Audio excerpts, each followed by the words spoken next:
जय हिंद बच्चों। आज की इस वीडियो में हम सीखते हैं काइंड्स ऑफ द सेंटेंस, मतलब वाक्य के प्रकार कितने होते हैं। इसके पहले हम 2 पार्ट पढ़ चुके हैं। पार्ट 1 में ग्रामर क्या होता है, लेटर, वर्ड, ये सब के बारे में बताए हैं। दूसरे में सेंटेंस के पार्ट, मतलब सेंटेंस के 2 भाग होते हैं, एक सब्जेक्ट एक प्रेडिकेट, उसके बारे में पढ़े हैं। अब काइंड्स ऑफ सेंटेंस पढ़ेंगे, सेंटेंस के प्रकार। इस वीडियो में हम सेंटेंस के प्रकार पढ़ेंगे। ये पार्ट 3 है। अगर आपने पहले और दूसरा पार्ट नहीं देखा तो चैनल पे जाएं, प्लेलिस्ट में दिया हुआ है, देख सकते हैं।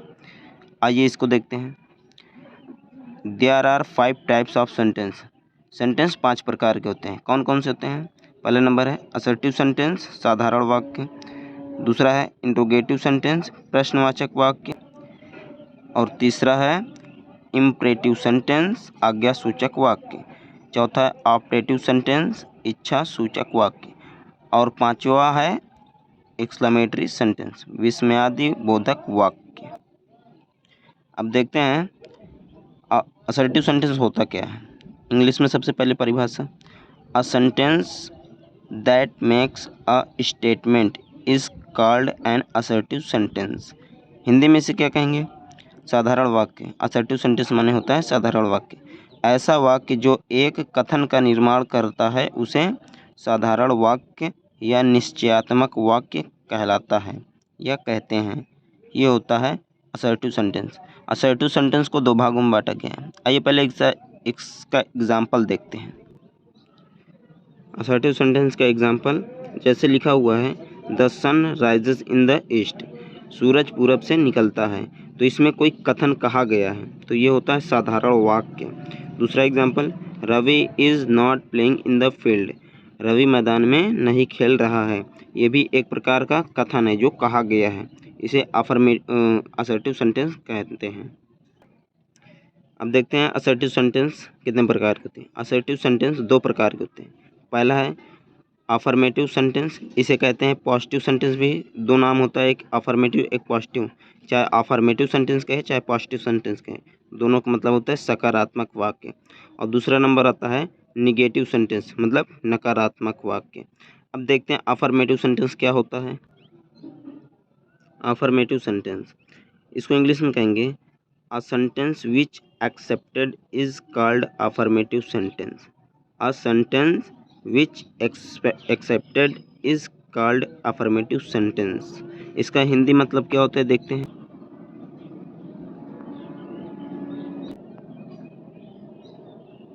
अफर्मेटिव सेंटेंस की हिंदी परिभाषा, अफर्मेटिव सेंटेंस मतलब होता है साधारण वाक्य।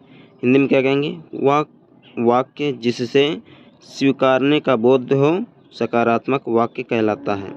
वह वाक्य जिससे स्वीकारने का बोध हो सकारात्मक वाक्य कहलाता है। जैसे एग्जाम्पल, ही इज़ प्लेइंग, वह खेलता है। वह खेलता है, यह कोई कथन सीधा सीधा कहा जा रहा है जिसको स्वीकारा जा रहा है। अब देखते हैं दूसरा पार्ट। अब देखते हैं दूसरा नंबर, निगेटिव सेंटेंस। इसकी इंग्लिश परिभाषा क्या होगी? अ sentence which denies something is called a negative sentence. इसका मतलब क्या होता है? नेगेटिव सेंटेंस मतलब होता है नकारात्मक वाक्य। वह वाक्य जिससे नकारने का बोध हो नकारात्मक वाक्य कहलाता है। अगर इसका एग्जाम्पल देखें, इसका एग्जाम्पल जो है, ही इज़ नॉट प्लेइंग, वह नहीं खेल रहा है। ऐसे करके जिस सेंटेंस में नकारने का बोध हो उसे नकारात्मक वाक्य कहते हैं। नोट देखते हैं इसका। असर्टिव सेंटेंस सब्जेक्ट से प्रारंभ होता है तथा फुल स्टॉप पर समाप्त होता है। जैसे ये होता है सब्जेक्ट और ये होता है फुल स्टॉप, ये होता है फुल स्टॉप, यहाँ पास आकर समाप्त होगा। असर्टिव सेंटेंस यही होता है। अब देखते हैं दूसरा interrogative sentence. Assertive interrogative sentence, interrogative sentence की डिफिनेशन देखते हैं।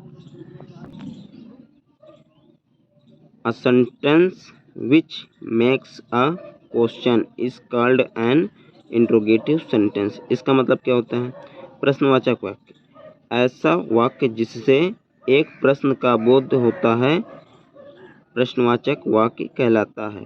सीधी सी भाषा है, जिस वाक्य से कोई प्रश्न पूछा जाए उससे उसे ही इंट्रोगेटिव सेंटेंस कहते हैं या प्रश्नवाचक वाक्य कहते हैं। इसका एग्जाम्पल देखते हैं।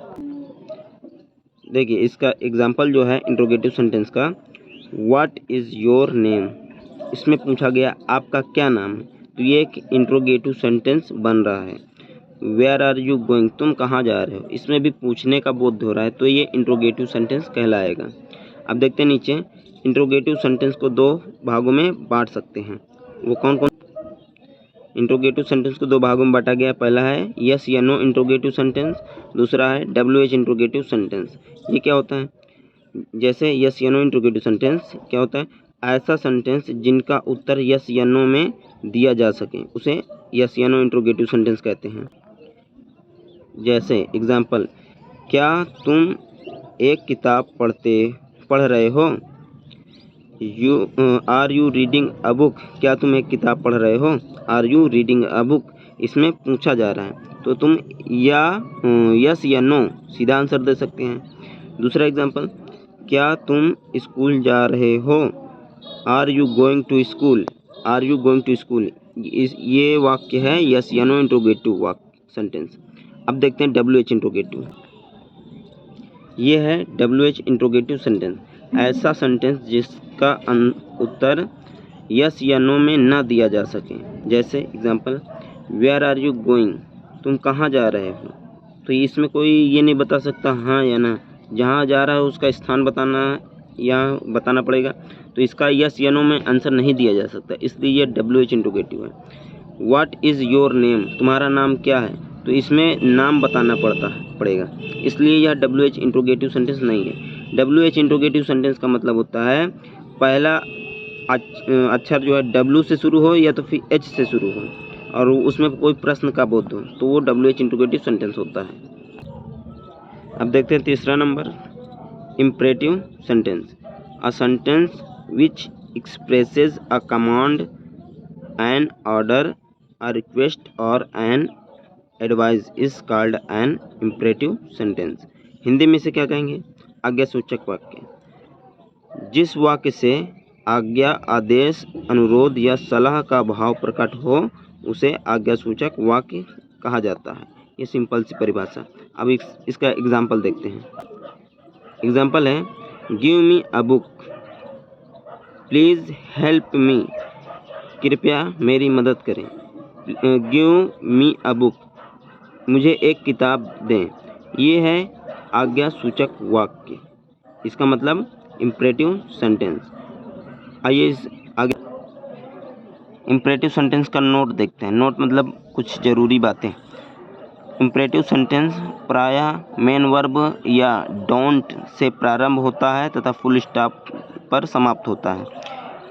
इम्परेटिव सेंटेंस में कर्ता यू छिपा होता है। जैसे कोई मांगेगा किताब कि मुझे एक किताब दे दो, तो किससे मांगेगा? सामने वाले से। उसको कहेंगे कृपया आप या तुम मुझे एक किताब दे दो, तो यू इसमें छिपा होता है।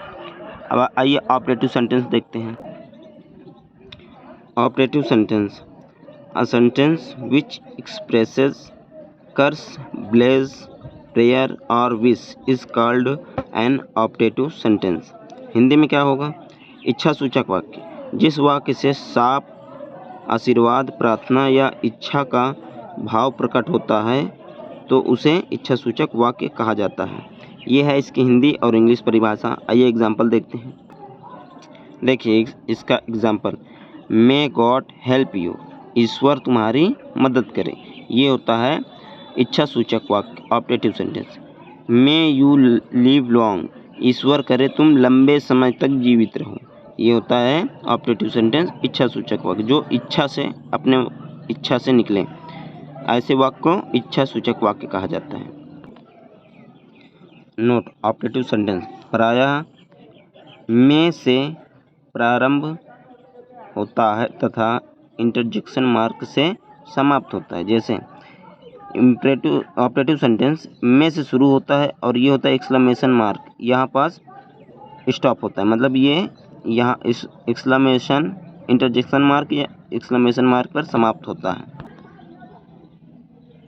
अब देखते हैं 5वां number, exclamatory sentence, a sentence which expresses some sudden और strong feeling of the mind is called an exclamatory sentence. इसे हिंदी में क्या कहेंगे? विस्मयादि बोधक वाक्य। जिस वाक्य से मन की कुछ अचानक तथा मनोभाव प्रकट होता है वह विस्मयादि बोधक वाक्य होता है या कहलाता है। आइए इसका एग्जाम्पल देखते हैं। एग्जाम्पल है आलस आई एम रियंड। दुख है कि मैं बर्बाद हो गया। यह एक मन से अचानक से उत्पन्न हुआ भाव है, तो इसे विस्मयादि बोधक वाक्य कहेंगे।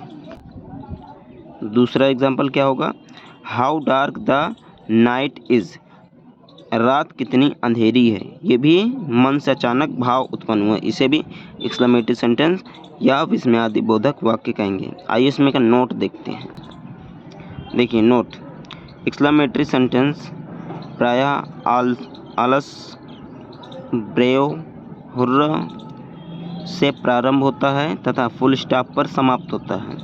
यह तो व्हाट, ए या एन या हाउ से प्रारंभ होता है तथा इंटरजेक्शन मार्क से समाप्त होता है। ये होता है इंटरजेक्शन मार्क।